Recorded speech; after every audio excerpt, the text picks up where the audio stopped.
Good afternoon everyone, कैसे हैं आप सब। आशा करती हूँ आप सब अच्छे होंगे। देखिए, ये जो वीडियो रहने वाला है इसमें हमने एसएससी सीजीएल में जो हाल ही में आपके एग्ज़ाम हुए हैं 14 और 15 जुलाई को, उसमें जो जीके के क्वेश्चन पूछे गए थे उनके बेसिस पे जो क्वेश्चन हमें पता चले हैं हमने उन क्वेश्चंस को रखा है। तो आप लोग एक नज़र इन्हें देख लीजिए अगर आपका भी एग्ज़ाम है तो। पहला जो क्वेश्चन है हमें मिला वो है ब्लू ग्रीन एल्गे से रिलेटेड। तो इसके बारे में पूछा गया जो नील हरित शैवाल होता है आपका, ये साइनोबैक्टीरिया को कहते हैं। इसके कुछ एग्जांपल्स हैं, आप लोग देख सकते हैं, जैसे कि नॉस्सोक है, स्पिरिचुलिना है, एनाबेना है, ये सब इसके एग्जांपल्स हैं। एक क्वेश्चन आया हुआ था आपका रणजी ट्रॉफी से। तो रणजी ट्रॉफी के जो इस बार 2023 में विनर है वो है सौराष्ट्र। रनर अप कौन है? बंगाल। कहाँ हुआ था final match? Eden garden stadium में हुआ था। जो दुलीप ट्रॉफी है आपकी क्रिकेट की ही है, वो भी एक नेशनल ट्रॉफी, इसके विजेता कौन रहे हैं? वो है साउथ जोन। और अंडर 19 का जो वुमेन वर्ल्ड कप था इस बार का, वो किसने जीता है? तो वो इंडिया ने जीता है। तो कुछ इस तरीके के जो है प्रश्न पूछे जाने की संभावनाएं हैं। इसके अलावा हमने स्पोर्ट्स के बारे में और इस तरीके की जीके की वीडियो भी अपनी प्लेलिस्ट में बना रखी हैं, आप लोग उनको भी देख सकते हैं, तो वहाँ से भी आपको प्रश्न मिल जाएंगे।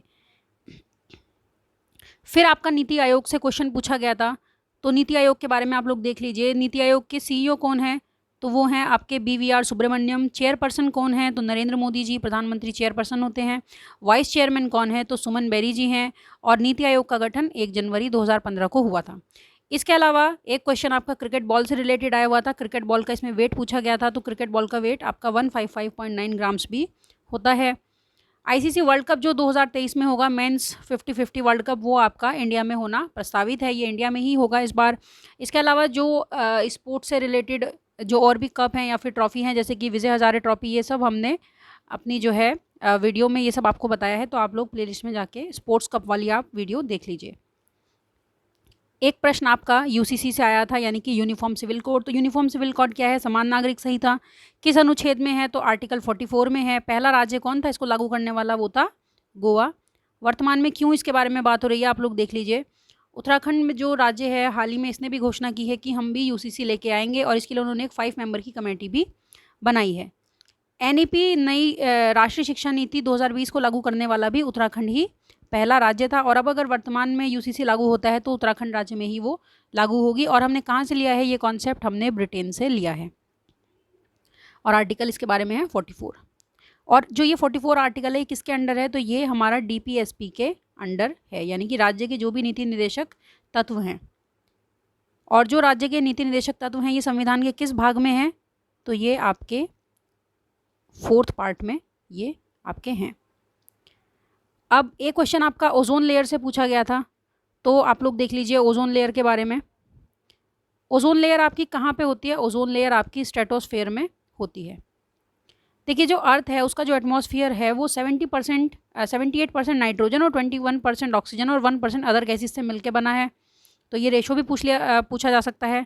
अब जो ट्रोपोस्फियर है वो क्या है? तो जो ट्रोपोस्फियर है ये आपका अर्थ के सरफेस से लगभग 12 किलोमीटर हाइट तक ये रहता है।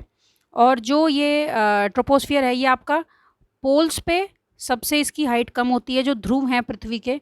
और जो इक्वेटर है, इक्वेटर जो 0 डिग्री लाइन को हम लोग इक्वेटर कहते हैं, इक्वेटर पे जो आपका ट्रोपोस्फियर है इसकी हाइट जो है सबसे ज़्यादा होती है। और जो आपके पोल्स हैं यानी कि जो ध्रुव हैं, इन पे इसकी हाइट सबसे कम होती है। इसके अलावा आप देख लीजिए कि जो most of earth weather happen here and almost all clouds are generated by weather are found here, यानी कि जो भी हमारी मौसमी घटनाएं होती हैं, जैसे कि बारिश होना, बिजली चमकना, वो सब कहाँ पे होता है? तो वो भी क्षोभ मंडल में ही, ट्रोपोस्फियर में ही होता है। Most aviation take place here, ज़्यादातर जो हमारा एविएशन है यानी कि जो हवाई जहाज़ या वायुयान जो उड़ते हैं वो भी यहीं पर ही ज़्यादातर वो उड़ते हैं। In the transition region between the troposphere and stratosphere, यानी कि जो आपका ट्रोपोस्फियर है, ट्रोपोस्फियर के ऊपर आपका स्ट्रेटोस्फियर है, तो उन्हीं के बीच में लगभग मोस्ट एविएशन होता है।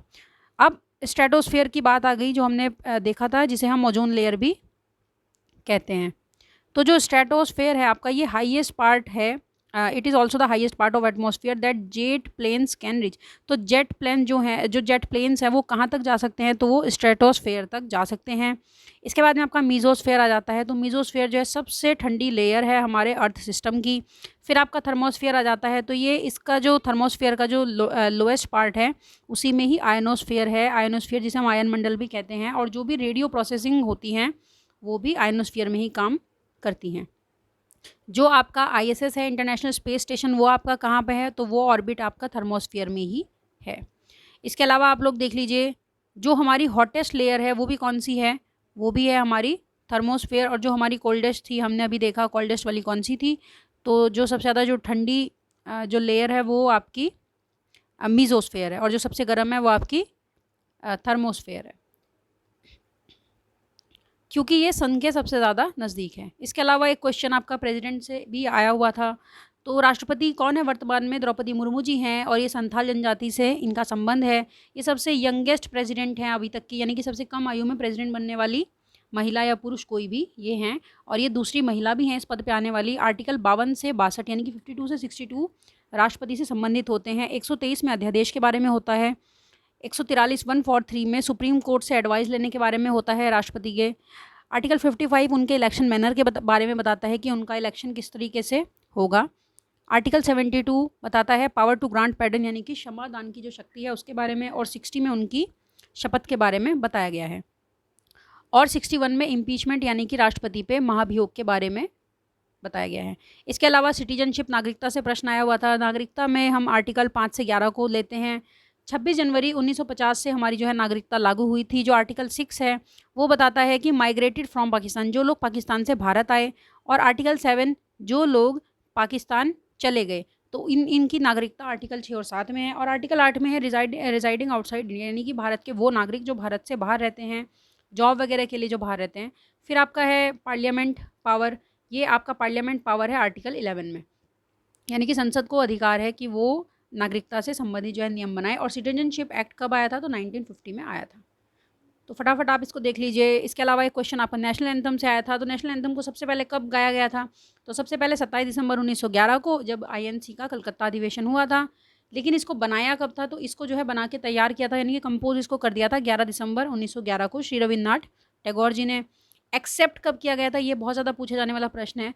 तो हमारा गणतंत्र लागू होने से बस 2 दिन पहले 24 जनवरी 1950 को ही नेशनल एंथम को एक्सेप्ट कर लिया गया था। इसके अलावा एक क्वेश्चन आपका झेलम रिवर से है। झेलम का ओल्ड नेम पूछा गया है, तो पुराना नाम झेलम का क्या होगा, वितस्ता होगा। बेतवा का पुराना नाम वेत्रवती है। यमुना का पुराना नाम कालिंदी है। घाघरा का करनाली है। शायद इसी तरीके से प्रश्न भी पूछा गया होगा।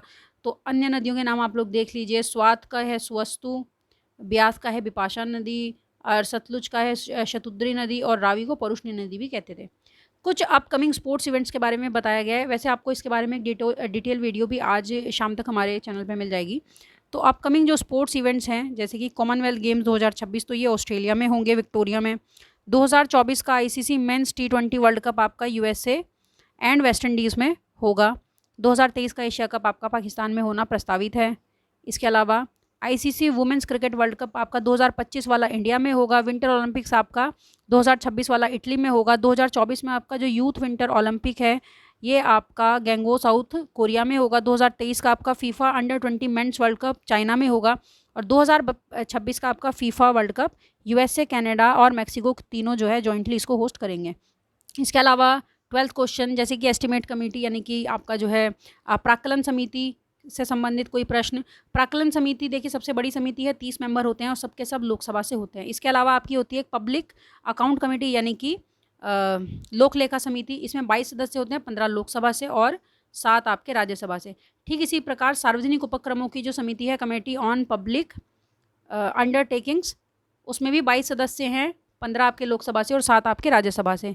इसके अलावा कुछ माइंस के बारे में यानी कि खदानों के बारे में, तो ये भी आपको वीडियो हमारी प्लेलिस्ट में मिल जाएगी जो हमने इंपॉर्टेंट मिनरल्स के बारे में बनाई थी। तो कोलार गोल्ड फील्ड का संबंध है आपका गोल्ड से। सिंहभूम खेतड़ी की खदानें ये दोनों कॉपर से संबंधित हैं। जादूगौड़ खदानें कोल से संबंधित है। बेलाडीला आयरन ओर से, क्योंकि बैल के जो कुबड़ होता है उसकी तरह ये पहाड़ियाँ हैं तो इन्हें बेलाडीला कहा गया। डिगबोयन नहर कटे ये आपका पेट्रोलियम से संबंधित है। कोरापुट और कालाहांडी उड़ीसा में आपका बॉक्साइट उत्पादन से संबंधित है। इसके अलावा कुछ बुद्धा रिलीजन से क्वेश्चन पूछे गए थे, आप लोग देख लीजिए इसको फटाफट। बुद्धा रिलीजन, इसकी जो लेटेस्ट काउंसिल हुई है हाल ही में, वो भारत में होगी 2023 में। जो लार्जेस्ट रिसाइकलिंग स्टैचू बनाया जा रहा है बुद्धा जी का, तो वो गौतम बुद्ध का बोधगया में बनाया जा रहा है। सबसे बड़ा लेटा हुआ ये स्टैचू होगा अब तक का। सुत्त पिटक के बारे में अगर हम कहें तो सुत्त पिटक, जिसमें इनके बारे में जो दंत कथाएं हैं उनको रखा गया है, और इनको किसने कंप्लाइड किया है? आनंदा ने किया था। विनय पिटक, देखिए ये जो 3 टोकरियां हैं, सुत्त पिटक, विनय पिटक और अभिधम्म पिटक, ये तीनों आपके बौद्ध धर्म से रिलेटेड है। तो विनय पिटक में कुछ जो है रूल्स बताए गए हैं, जो भी बौद्ध भिक्षु और भिक्षुणियों के रहने के बारे में नियम है। अभिधम्म पिटक जिसमें आपका धम्म के बारे में बताया गया है। बौद्ध संगीतियाँ जो हुई थी, पहली राजगृह में, दूसरी वैशाली में और तीसरी पाटलिपुत्र में हुई थी। फिर आपका क्वेश्चन था पार्ट्स ऑफ कॉन्स्टिट्यूशन के बारे में। तो कॉन्स्टिट्यूशन के कितने पार्ट्स हैं? टोटल आपके 25 पार्ट हैं। देखिए मेनली तो 22 ही हैं, लेकिन अगर हम इस तरह देखें 4 थे, 9 थे, तो ये कुल मिला के 25 हैं। तो जो आपका 4th है ये आपका फंडामेंटल ड्यूटीज़ के बारे में है, और फंडामेंटल ड्यूटीज़ वाला जो आपका पार्ट है ये कब जोड़ा गया था? तो ये आपका 1946 में ये आया था आपका। इसके बाद में है आपका 4th जो पार्ट है DPSP से रिलेटेड है। जो आपका शेड्यूल है, कितने हैं शेड्यूल, यानी कि अनुसूचियाँ कितनी हैं? तो 12 हैं। और इसमें भी जो मेन है 8वीं अनुसूची जो कि लैंग्वेजेस के बारे में है। कितनी लैंग्वेजेस हैं? 22 लैंग्वेजेस हैं। कल्चरल लैंग्वेजेस कितनी हैं? तो 6 हैं। शास्त्रीय भाषाएं, ये सब हमने आपको अनुच्छेद वाले अपने वीडियो में बताया है। इसके अलावा 4th जो आपका पार्ट है वो किससे रिलेटेड है? वो आपका राज्यसभा से 4th शेड्यूल आपका रिलेटेड है। 5th शेड्यूल आपका SC ST जो SC ST एरियाज़ हैं, क्षेत्र हैं आपका जनजातीय और जातीय, उनके प्रशासन के बारे में है। लेकिन जो आपका 6ठी अनुसूची है, 6th जो आपका शेड्यूल है, वो इन 4 राज्यों के जो SC ST क्षेत्र हैं उनके बारे में बताता है। ये 4 राज्य कौन से हैं? असम, मेघालय, त्रिपुरा और मिजोरम। कुछ क्वेश्चन विटामिन रिलेटेड आए थे, तो इनमें कुछ इंपॉर्टेंट जो विटामिन है आप देख लीजिए। विटामिन B1 जिसे हम थाइमीन कहते हैं, vitamin B2 riboflavin, B3 niacin. Question आपका एक आर्टिकल 31 से रिलेटेड था जो कि प्रॉपर्टी राइट्स के बारे में है। पहले जो है राइट टू प्रॉपर्टी एक फंडामेंटल राइट था, लेकिन बाद में उसको हटा दिया गया था। फंडामेंटल ड्यूटीज़ के बारे में प्रश्न बने हैं। फंडामेंटल ड्यूटीज़ देखिए आपकी मौलिक कर्तव्य जो कि सोवियत यूनियन से लिए गए थे, और जो आपका फंडामेंटल राइट्स है ये आपके USA से लिए गए थे। तो कॉन्स्टिट्यूशन से काफ़ी प्रश्न बन रहे हैं, उसकी वीडियो आपको मिल जाएगी, आप लोग जाके उसको देख सकते हैं, या फिर आप फटाफट इनका एक रिवीजन भी कर सकते हैं। इससे आपको ये भी अंदाज़ा हो जाएगा कि किस तरीके के प्रश्न जो है SSC CGL में पूछे जा रहे हैं।